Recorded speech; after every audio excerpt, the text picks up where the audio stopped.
All right. So Red Dice Diaries does videos about RPG bugbears. Now, I'm not touching on his series or anything like that. This isn't a video response, but this is sort of my bugbear. I expect from my players that now, obviously, a new player is kind of exempt from this, but after a few sessions, I expect them to pick up and start to figure this out. But I expect my players to understand their abilities and spells.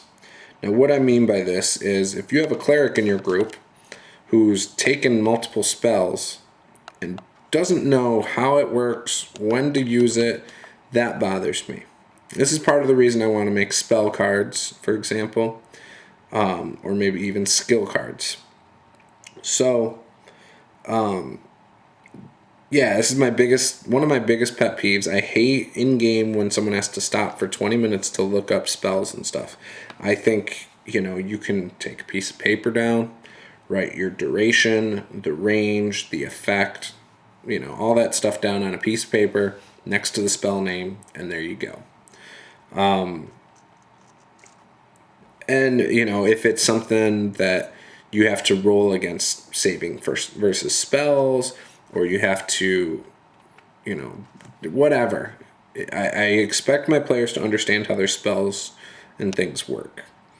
There's a lot of spells in a lot of different games, and if I'm running the game, I'm not going to remember them all, and I don't want to have to look it up in the book. So, do you guys expect your players to understand their spells and stuff? I personally do. I think if it's a superhero game, they should know how their abilities work. Now, I don't expect them to know every single thing, but I expect them to know the basics of how it works, so we don't have to open the book. If it's a really weird situation and they've written stuff down on their paper about their spell and it doesn't necessarily cover that, then obviously we'll go to the book, or I'll expect them to go to the book while we move on, actually. But yeah, what do you guys think about this? Are you one who expects your players to know about their character and how their abilities and spells work?